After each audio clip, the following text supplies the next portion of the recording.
ये plum cake को देखकर आपको यकीन नहीं होगा, ये मैंने कढ़ाई में बनाए हैं।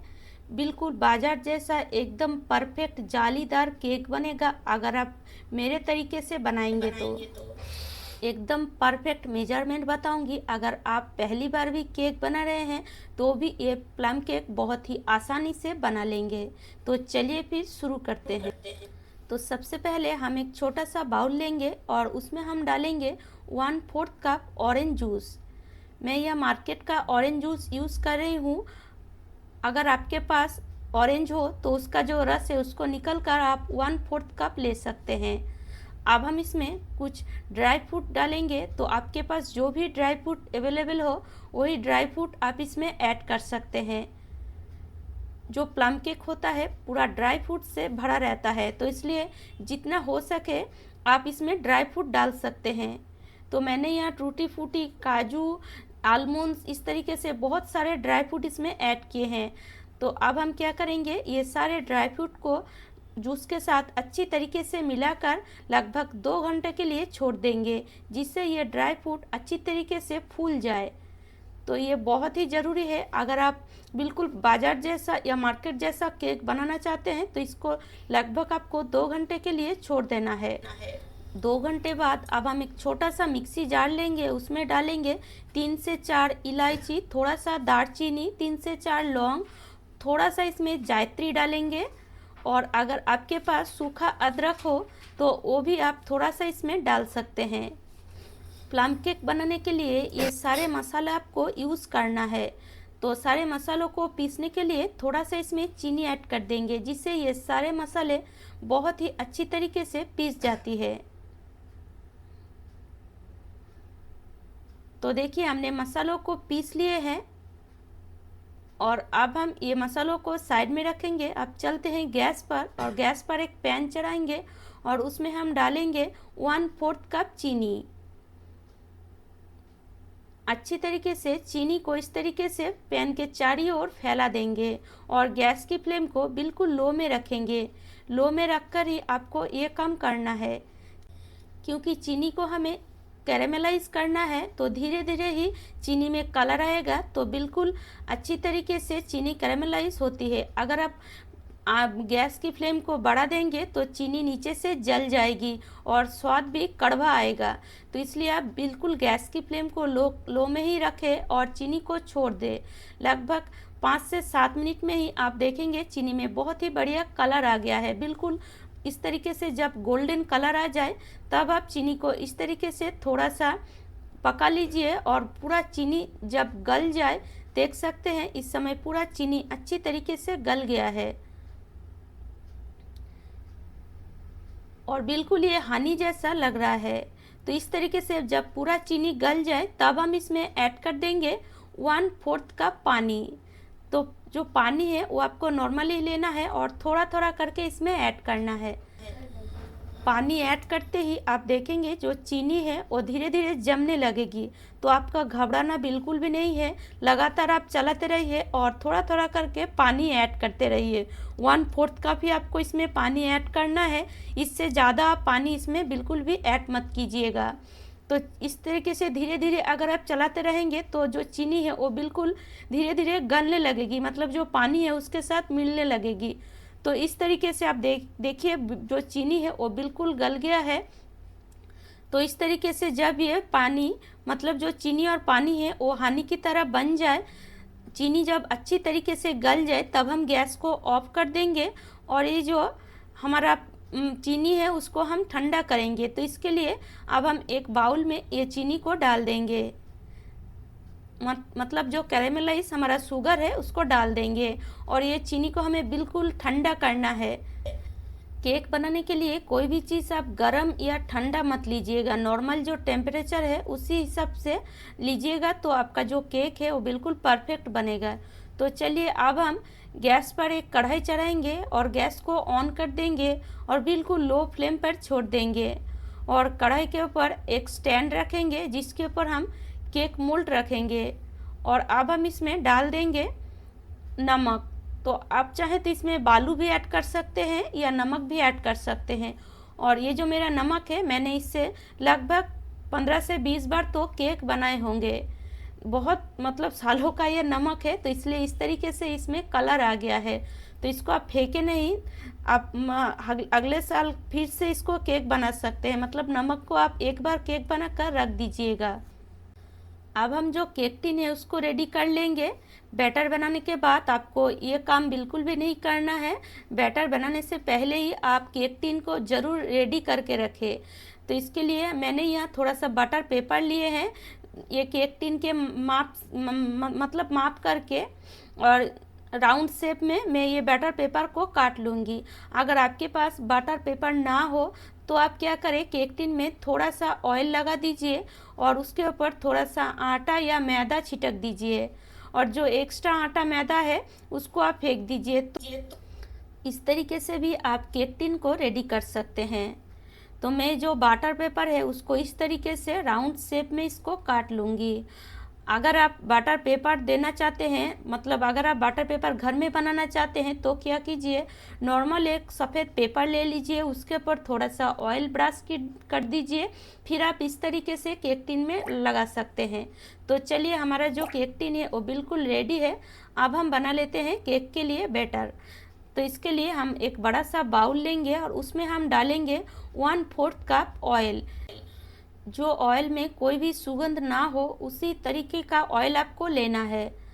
अगर आप ऑयल यूज़ नहीं करना चाहते हैं तो आप इसमें घी या बटर भी यूज़ कर सकते हैं। और जो हम शुगर बना कर रखे हैं वो शुगर को इसमें पूरा डाल देंगे, और साथ ही साथ 1 चम्मच वनीला एसेंस इसमें ऐड करेंगे। और अच्छे तरीके से ये तीनों चीज़ों को पहले हम फेंट लेंगे। तो 3 से 4 मिनट तक ये जो ऑयल और जो शुगर है उसको आपको फेंट लेना है। फेंटते फेंटते आप देखेंगे शुगर और जो ऑयल है वो अच्छी तरीके से मिल गया है। अब हम इसमें और बाकी चीज़ को ऐड करेंगे। तो सबसे पहले हम एक छन्नी रखेंगे और उसमें हम डालेंगे 1 कप मैदा। तो केक बनाने के लिए मैं आज मैदा यूज़ कर रही हूँ। अगर आप चाहें तो ये केक को आटे से भी बना सकते हैं। मैदा को छान लेंगे, छानना बहुत ही ज़रूरी है।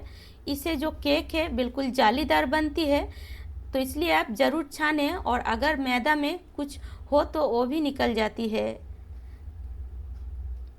तो इस तरीके से हम ये मैदा को छान लेंगे, और मैदा से केक जो बनती है बिल्कुल मार्केट जैसा खाने में लगती है। अब हम जो हम मसाला पीस कर रखे थे वो मसालों को इस छन्नी के ऊपर डालेंगे और इसको भी हम छान लेंगे, जिसे जो पीसा नहीं है वो देखिए ऊपर आ गया है, तो इसको हम फेंक देंगे। और अब हम ये सारे चीज़ों को पहले अच्छी तरीके से स्पैचुला से मिलाएंगे।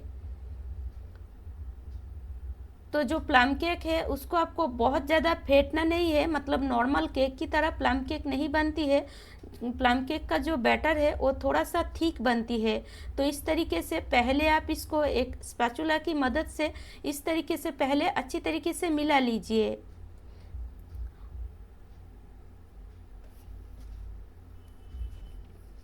इस तरीके से मिलाने के बाद अब हम इसमें जो फ्रूट भिगो कर रखे थे सारे ड्राई फ्रूट को ऐड कर देंगे।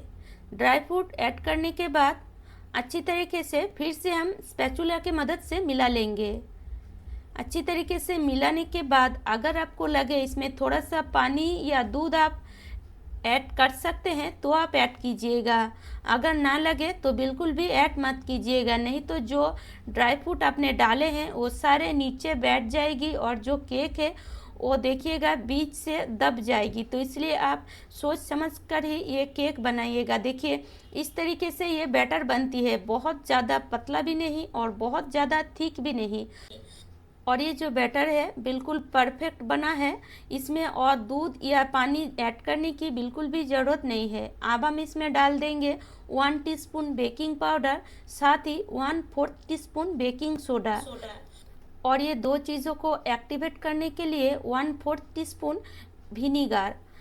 अब हम स्पैचुला की मदद से ही अच्छी तरीके से मिलाएंगे, और बहुत ज़्यादा हमें इसको फेंटना नहीं है। इस तरीके से बस हमें अच्छी तरीके से मिलाना है, जिससे ये बेकिंग पाउडर और सोडा अच्छी तरीके से पूरे बैटर में मिल जाए। आप देखेंगे ये जो बैटर है बहुत ही हल्की होने लगेगी, तब आप तुरंत केक टिन में ये बैटर को डाल दें। बिल्कुल भी आप देरी ना करें, तुरंत ही केक टिन में ये बैटर को आप डाल दें। अगर आप थोड़ा सा रख देंगे तो जो केक है आपका बिल्कुल भी परफेक्ट नहीं बनेगा, मतलब आपका जो केक है फूलेगा नहीं, जालीदार नहीं बनेगा। तो अब हम क्या करेंगे, इस तरीके से थोड़ा सा टैप टैप कर लेंगे और ऊपर से हम थोड़ा सा ड्राई फ्रूट इसमें ऐड कर देंगे, क्योंकि जो प्लम केक है ड्राई फ्रूट में बिल्कुल भरा रहता है। तो आपके पास जो भी ड्राई फ्रूट हो वो आप इस तरीके से थोड़ा थोड़ा करके ऐड कर सकते हैं। मेरे पास जो भी था मैं इसके ऊपर इस तरीके से ऐड कर दी हूँ। तो चलिए अब हम इसको चढ़ा देते हैं कढ़ाई पर। तो ये जो कढ़ाई है बिल्कुल अच्छी तरीके से गर्म हो गया है। गैस की फ्लेम को इस समय लो में ही रखेंगे और लगभग 1 घंटे के लिए हम केक को बनाने के लिए छोड़ देंगे। 1 घंटे बाद हम चेक करेंगे और 1 घंटे बाद आप देख सकते हैं जो केक है बहुत ही अच्छी तरीके से बन गया है। देखकर ही मुझे बहुत ज़्यादा खुशी हो गई, क्योंकि बिल्कुल बाजार जैसा एकदम जालीदार ये केक बना है।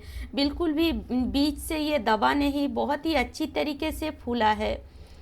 तो चलिए अब हम इसको गैस से निकाल लेते हैं, मतलब गैस को ऑफ कर देते हैं और देख सकते हैं कितनी बढ़िया ये केक बना है। देखकर कोई कह नहीं सकता ये केक हमने गैस पर कढ़ाई में बनाए हैं। तो चलिए इसको हम इस तरीके से ढक कर रख देंगे और ठंडा होने के लिए। ठंडा होने के बाद फिर हम इसको काटेंगे। ठंडा होने के बाद ही आप ये जो केक है इसको केक टिन से अलग करें, नहीं तो अगर आप गर्म में ही केक टिन से ये केक को अलग करने जाएंगे तो ये टूट सकती है क्या, टूट जाएगी। तो देखिए ठंडा होने के बाद मैं आपको केक दिखा रही हूँ। बिल्कुल एकदम बाजार जैसा, मार्केट जैसा एक केक बना है। और अगर आप घर में बना लेते हैं तो आपको बाजार से बहुत ही सस्ती भी पड़ेगी। और सबसे बड़ी बात, हम अगर घर में कोई नया चीज़ बनाते हैं तो हमें बहुत ही खुशी होती है। तो आप देख सकते हैं कितना बढ़िया केक में कलर भी आया है और खाने में ये केक बहुत ही टेस्टी बना था। जो हम इसमें मीठा यूज़ किए हैं, मतलब जो शुगर यूज़ किए हैं, बिल्कुल परफेक्ट था। अगर आप उससे थोड़ा कम शुगर देंगे ये थोड़ा सा कम मीठा बनेगा। पर बाज़ार में जो केक मिलती है उसी हिसाब से मैंने ये केक बनाए हैं। तो आप देख सकते हैं बिल्कुल ड्राई फ्रूट से भरा है ये केक। और मैं आपको काट कर भी दिखाऊंगी। जो हमने ड्राई फ्रूट अंदर में, मतलब केक के बैटर में यूज़ किए हैं, वो बिल्कुल भी नीचे बैठा नहीं है। पूरे केक के चारों ओर ड्राई फ्रूट बिल्कुल अच्छी तरीके से फैला है। तो चलिए अब हम इसको काट लेते हैं। तो मैं आपको बार बार दिखा रही हूँ क्योंकि मुझे भी बहुत खुशी हो रही है ये केक बनाने के बाद। मैं भी केक बनाने में माहिर नहीं हूँ, मैं भी साल में 1-2 बार ही बनाती हूँ। पर पहले तो अच्छी तरीके से केक मुझे बनता नहीं था, पर आप बन जाता है, तो इसलिए मैं आपके साथ शेयर भी कर लेती हूँ। तो आप देख सकते हैं बिल्कुल जालीदार, एकदम मार्केट जैसा। अंदर आप देखिए जो हमने ड्राई फ्रूट इसमें डाले हैं वो नीचे जाकर बैठा नहीं है, बिल्कुल अच्छी तरीके से पूरे केक के चारों ओर फैला है। तो इस तरीके से आप बहुत ही आसानी से ही घर में ही क्रिसमस स्पेशल ये प्लम केक बना सकते हैं और पूरे परिवार को, मतलब एक खुशी दे सकते हैं। पूरे परिवार को खिला सकते हैं। आपका तारीफ तो ज़रूर होगी। तो उम्मीद करती हूँ दोस्तों आज का रेसिपी आपको अच्छी लगी है। और अगर आपको मेरी रेसिपी थोड़ा सा भी अच्छी लगे तो लाइक, शेयर एंड सब्सक्राइब कर लीजिएगा।